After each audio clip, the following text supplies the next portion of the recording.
What does it take to be an entrepreneur?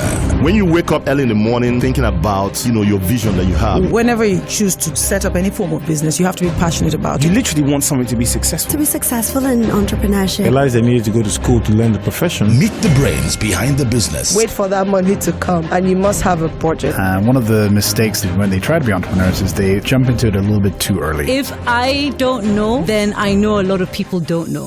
Mind your own business. This program provides the platform for budding entrepreneurs to initialize, educate, and develop ideas emerging into the global stage of the economy. Stay tuned on this station for Mind Your Own Business, brought to you by UBA, Africa's Global Bank.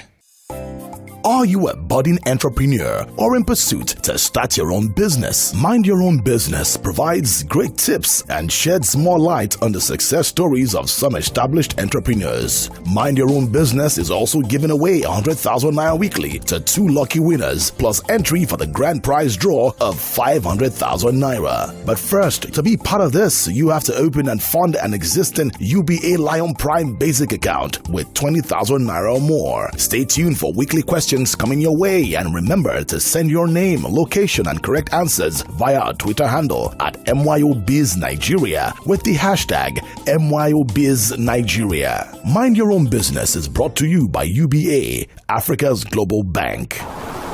This is Mind Your Own Business, brought to you by UBA, Africa's Global Bank. Good morning. You're listening to Mind Your Own Business, brought to you by UBA, Africa's Global Bank. The program is all about entrepreneurship, bringing you innovation, education, and hopefully some inspiration about how to do business in Nigeria, Africa's largest economy. It's a tough place to do it, but many people are getting it done. Our guest today is the founder of ReelFruit, and her name is Affiong Williams. Affiong, thank you so much for coming in. Thank you. Thank you for having me. All right. And you really want to listen to Afion today because guess what? She's been listed on the Forbes Africa's 30 under 30 entrepreneurs to watch. That must make you feel really proud. Yeah, indeed. It does, actually. It's a great honor to know that, the labor of love is recognized in that way. So it's great. And we know Forbes is all about billionaires. So hopefully those billions will roll in at some point. Yeah, I definitely will not mind that. Okay. All right. Let's talk about your business now. So ReelFruit, what's it about? Well, ReelFruit really is a fruit processing company that, we have really big ambitions to be sort of one of the recognized businesses in fruit processing in Nigeria. And we currently have a range of dried fruit snacks. So we sort of got into the market, tapping into the opportunity for healthier snacking and more convenient snacking. But our ambitions are much bigger than that. We really want to be known as the fruit company and also have our products sold locally and internationally. All right, but when you say fruits, is this all about healthy eating or just fruits as in innovation around how you're packaging fruits, especially in Nigeria? It's about fruits as, fruits and all the things you can do with fruits. So in terms of processing, there's 1,000,001 derivatives literally that you can get out of fruit for different industries, food, snacking, but beauty, health, etc. And we really want to explore that, understand that, and be, sort of a pioneer company in Nigeria to really know and extract as much value from fruit as possible. Okay, we'll get into that story, but let's find out how you even got into this. So your journey as an entrepreneur, tell us how it all started. Well, actually, my first business was at 6 years old. So I started my first business. So you've been at this for a while? Yes, actually. With my cousin and I, we were cooking. We used to cook food in the neighborhood and sell. And we diversified into like toys and things like that. So pretty complex business for a 6-year-old. But yeah, I started my first business then. But really, my entrepreneurial ambitions were nurtured in my first and only real job. So I worked in a sort of an entrepreneurship incubator in South Africa for 4 years. And you also went to school in South Africa, yes, right? I did. Lived there for quite a while. But that job experience really was transformational because it put me in touch with entrepreneurs. I understood sort of their driving motivations. I understood, I was basically learning. We used to call our job basically an on-the-job, a live MBA because, we were dealing with all the issues businesses were dealing with real time. and trying to find solutions to them. And most importantly, I was very inspired by the fact that some of these people risked so much more than I did at the time, and were successful and created jobs and prosperity for a lot more people. So if I were to pick one thing that really motivated me to start a business, it was about job creation, and that's what led me to sort of agriculture and agro-processing. That's sort of when my journey So Forbes started. Africa had nothing to do with it? No. That's one of the perks, perks, a byproduct. hopefully. Yes, exactly. Okay, but let's talk a bit about how you got into ReelFruit itself. So the transition from South Africa to Nigeria, how did that happen? Well, it happened over a year plus. I spent a lot of time researching. I did a lot of research. I read a lot. I Googled. So when you were reading, were you like looking for a business, or did you already have something in mind? Yes, so I obviously had shortlisted agriculture, and I didn't know where or which sector, but then I started looking at a fruit juice actually was the first thing that caught my mind, and I started reading up on horticulture, especially around waste and sort of all the opportunities there. But I sort of understood that I didn't have the investment, the capital to get into fruit juice processing, and then through sort of like a reduction process, if you will, dried fruit seemed like a good opportunity as well, because there was a market. I thought there was a market for it, and it was something that wasn't really done to any scale in Nigeria. So that it was that process of really research and sort of like honing in that sort of set me on this path. So you saw a gap, and I guess that's what entrepreneurs see, right? They see the opportunity and they run with it. All right. Anyway, we'll need to take a break right now. We'll come back after this. But as we usually do, we like our guests to make a music selection as we go on a break now. So, Afiong, what do you like us to play for you? My first selection would have to be Bez. Has a very interesting role to play in my love story with my husband, and There's a Fire is one of my favorite songs of his. Well, we'll bring that for you right now as we go into a commercial break, and we'll come back to our conversation with Affiong Williams right after this. Coming up on Mind Your Own Business. One of the things people need to understand is that there's a lot of knowledge that you need to acquire to be able to be successful.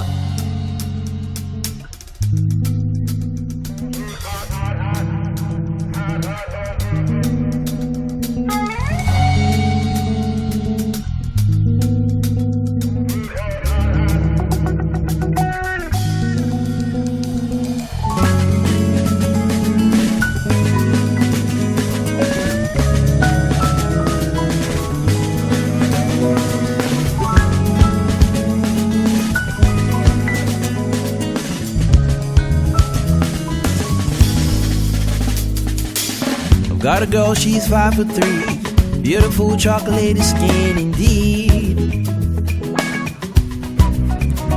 Can't believe her insecurities, thinking that she's no good for me. Girl is written in the stars, you know you are the one. You know my love is true, I'll always burn.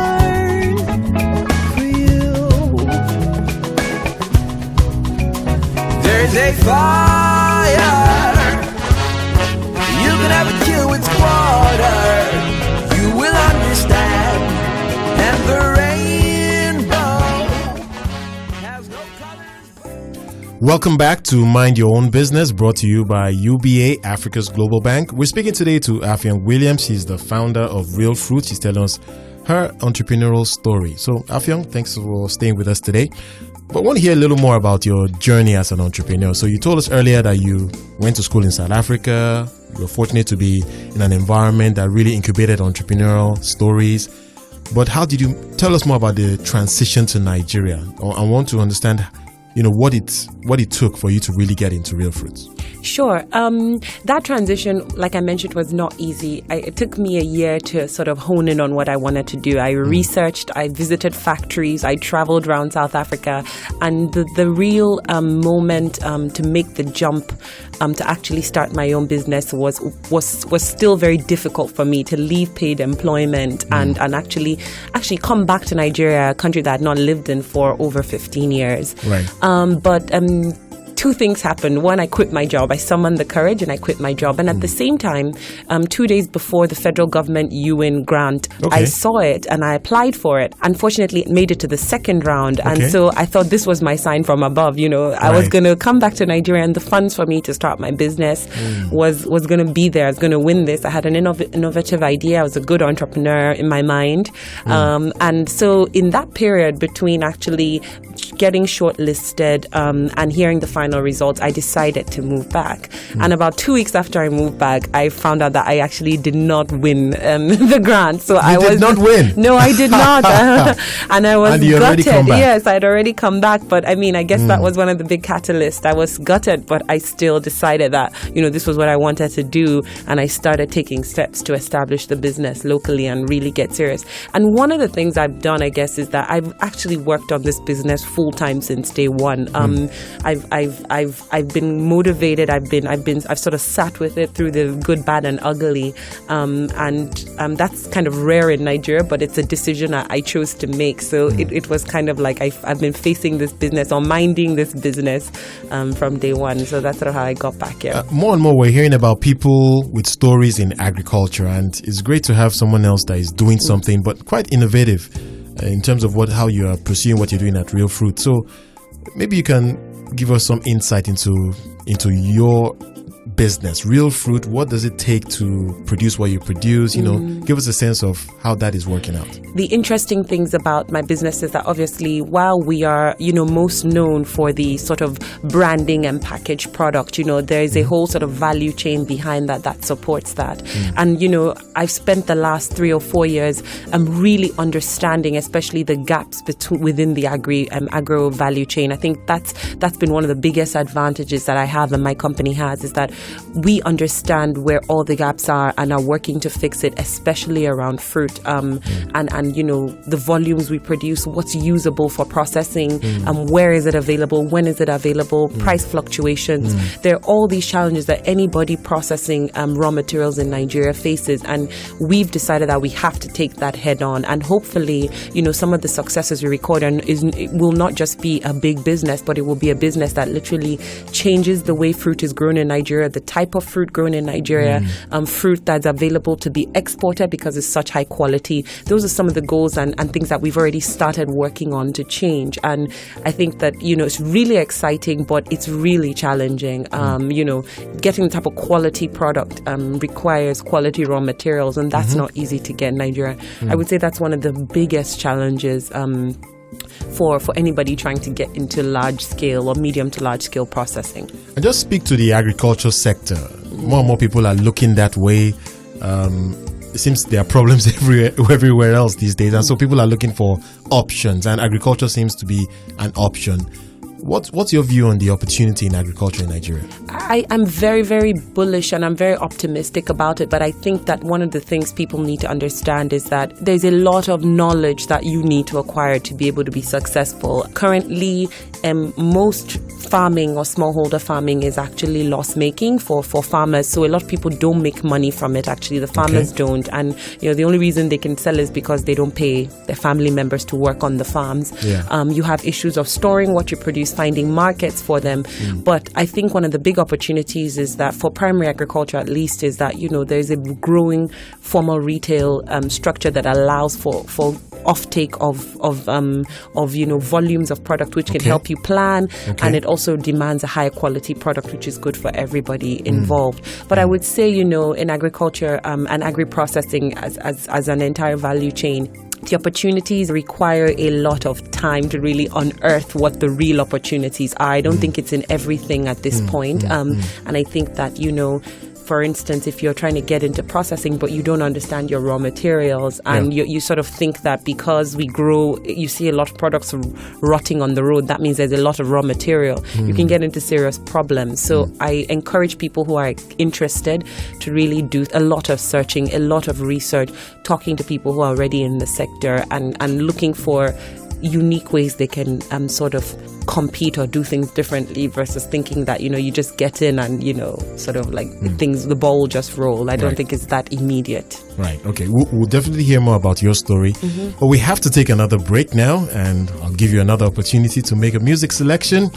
Afiong, are you going local or foreign this time? No, I'm going to go with a song by Nico and Vance, I believe. Am I wrong? Because I think a lot of entrepreneurs, go through periods of doubt and wondering whether the path they've taken is the right one. And this song sort of speaks to that in some way. And I like it for that reason. Well, hopefully it does speak to the entrepreneurs listening.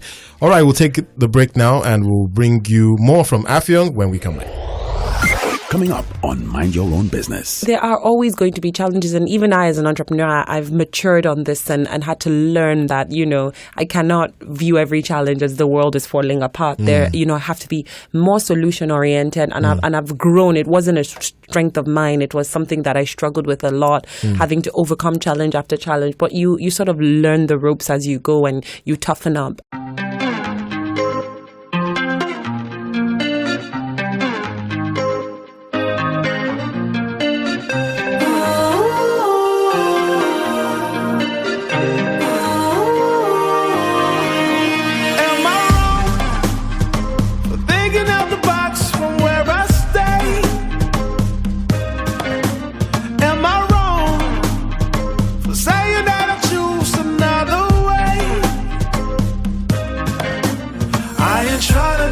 Everybody else doing, just cause everybody doing what they all do. If one thing I know, I fall but I grow. I'm walking down this road of mine, this road that I go home. So am I wrong for thinking that we could be something for real? Now am I wrong for trying to reach the things that I can't see? That's just how I feel. That's just how I feel. That's just how I feel. Trying to reach the things that I can't see. You're listening to Mind Your Own Business, brought to you by UBA, Africa's Global Bank. Are you a budding entrepreneur or in pursuit to start your own business? Mind Your Own Business provides great tips and sheds more light on the success stories of some established entrepreneurs. Mind Your Own Business is also giving away 100,000 Naira weekly to 2 lucky winners, plus entry for the grand prize draw of 500,000 Naira. But first, to be part of this, you have to open and fund an existing UBA Lion Prime basic account with 20,000 Naira or more. Stay tuned for weekly questions coming your way, and remember to send your name, location, and correct answers via our Twitter handle at MYOBizNigeria with the hashtag MYOBizNigeria. Mind Your Own Business is brought to you by UBA, Africa's Global Bank. Welcome back to Mind Your Own Business, brought to you by UBA, Africa's Global Bank. We are speaking to Affiong Williams, the founder of ReelFruit. And Affiong, I want us to get into the story of innovation around what you're doing. It's quite unique already what ReelFruit is doing in terms of the packaging and so forth. But you've mentioned earlier that it's a challenging place to do business. Nigeria, everybody says that. So in agriculture, and more specifically what ReelFruit is getting into, talk to us about how you're using innovation to get ahead. Yeah, interesting question. Our product is novel. It is sort of unique and in that way. Mm-hmm. But in terms of, sort of like bringing in innovation into our business, like you mentioned, manufacturing is really hard in Nigeria. Processing is really hard. At the moment, we're scaling up to build a world-class factory that allows us to export our products and actually, create more products. But it requires a lot of smarts. And one of the ways we're trying to be innovative is literally to look at what other people are doing and what's cutting edge right now, so that we're not left behind. Selecting machinery, looking at the energy choices and the energy mix of the factory, and even innovation around our raw material supply. That's one of the biggest risks to our business. And recently, we just won a grant with a Dutch organization that's actually going to allow us graft new species of mangoes and try and delay the mango season so that we can actually get mangoes when it's out of season in the market. Tech agriculture. Yes, exactly. So very, very intelligent ways of ensuring that our supply chain is intact, growing it and getting the right quality of of product that we could use to sort of support the factory, because the factory is only as good as how much you can use it to process. So there's a lot of innovation going on. Like I mentioned, we really want to leave an imprint on the fruit value chain, and some of the things we are doing and working on, I think, will be first of its kind and will sort of change the story, and that's sort of my aim as well. So there is a lot of innovation required, and I hope that at the end of it all, we will have a very efficient, very cost efficient, very, very scalable operation as a result. It really sounds quite exciting what I'm hearing about how you're teching up, if you like, how you're going about agriculture. But speaking to our listeners who are entrepreneurs or want to be entrepreneurs, staying with that theme about innovation, dealing with the challenges, because there will always be challenges, and what would you say to those people who are looking to build businesses, but at the moment they can only see the challenges? There are always going to be challenges, and even I, as an entrepreneur, I've matured on this and had to learn that, I cannot view every challenge as the world is falling apart. There, I have to be more solution oriented, and I've grown. It wasn't a strength of mine. It was something that I struggled with a lot, having to overcome challenge after challenge. But you sort of learn the ropes as you go, and you toughen up. But there is something I think that really, really is important, is that, the curiosity required, the eagerness, and the sort of the interest in just constantly learning is really important. I mean, I don't think there's a solution to every problem, and I think some of those solutions lie in talking to people who have done it before, reading up on what may seem like super novel solutions that can be applied, and really just sticking with a problem till sort of it turns around. I don't think there's any other way to really go around it. But throughout this interview, one thing I've heard constantly is about reading. So obviously that must be a passion, but it's one of those things you have to do as well, right? To get ahead, to make sure you can bring in the tech products, to find out where the opportunities are. Can you just speak to that issue to entrepreneurs, the importance of learning to make your business better? Yeah, it's definitely important. And, it's not, as an entrepreneur, it's not just learning about the technical aspects of my business. It's learning about general, management skills, learning about accounting, which I had no background in, learning even about sales incentivizing, which is not a strength of mine, learning about HR and managing people. So all these things are just things that I constantly have to learn, especially as we encounter challenges, challenges around any of these field. But learning, being on top of things, and always sort of aiming to be in a knowledge bank of a particular thing, I think is a must for any entrepreneur. You have to sort of know as much as you can, and you have to sort of always stay current. The world is changing really quickly, and things change all the time, and thanks to the internet, it's very easy to stay abreast of all these things. It's just a discipline required to keep on learning about them. All right. So you've learned so much, and I know you're going to learn more. So where are you taking this business? Earlier you mentioned export. I thought that was quite interesting. Export. So give us a sense of your vision for your business. Oh yeah, I mean, 2 days ago we already got somebody abroad asking me, for samples of product and things like that. And this is a norm with our business. So we know the export opportunity is one of the big ones we want to attack. It requires a lot more work. It's a lot of certification, a lot of meeting standards. Again, it's an example I want to set that a Nigerian company making products in Nigeria, finished products, can be sold anywhere in the world because we can adhere to the standards required.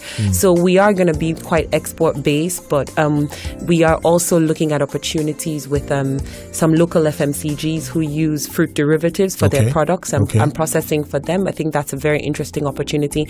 And to be honest, the consumer opportunity in Nigeria is one that I think nobody can deny. We have 2 more products in the pipeline that we're working on for particular, subsects of the sort of 2 particular markets. And so we're going to continue chasing that consumer opportunity. I think it's very exciting, and it's only going to grow. Yeah, I really like what I'm hearing. We like to end our program by, just you saying something to entrepreneurs out there, giving them 3 tips. What would you like to leave with people who are looking to build businesses? You've obviously explored a very interesting one. What would you say to people who are looking to build businesses? The first thing I would say for aspiring entrepreneurs is go work for somebody. I know people are very excited about starting their businesses, but to be honest, 2-3 years of solid work experience will save you a lot of time, energy, and will also build your network and confidence when you decide to start on your own. I think that my work experience was one of the biggest advantages to my starting this business, and I would encourage every young person to go learn, go understudy somebody who's doing something similar to what you want to do. Gotcha. I can't emphasize that enough. The second thing I would say is obviously, there's a level of doggedness and persistence that you just have to employ. I don't think, most businesses, there's a time that you just have to keep working at it, keep persisting. Yeah. It's ugly, it's not fun, you're demotivated, but you keep doing it anyway. So there's this level of internal motivation that an entrepreneur really needs to connect with, so that, no matter what's going on, you can always sort of draw on that strength to keep moving.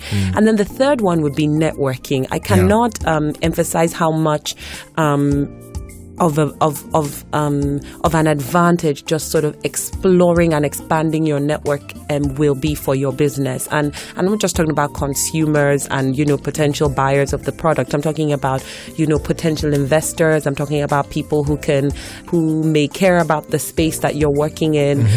People who may sort of like introduce you to other people. So I think for entrepreneurs, honing in on that skill, because I think it is a skill to be able to network effectively with people, share your ideas, be able to sort of like give value even to somebody you're talking to and try and receive value. I think it really, really helps on the journey as well.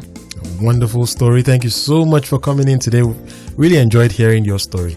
And that's our show for this week. Thank you so much for listening. We'll be back again next week with another guest, bringing you a very interesting story about entrepreneurship over here in Nigeria. Thank you so much for listening. I'm Wale Famrewa. Good morning. For inquiries on Mind Your Own Business, follow on Twitter at MYOB Nigeria and UBA Group, Facebook.com/MYOB Nigeria and Facebook.com/UBA Group, Instagram.com/Mind Your Own Biz Nigeria, or email cfc@ubagroup.com. You can also call UBA CFC on 01-280-8822 or 01-631-9822 and 0700-2255-822. Today's business tips on Mind Your Own Business.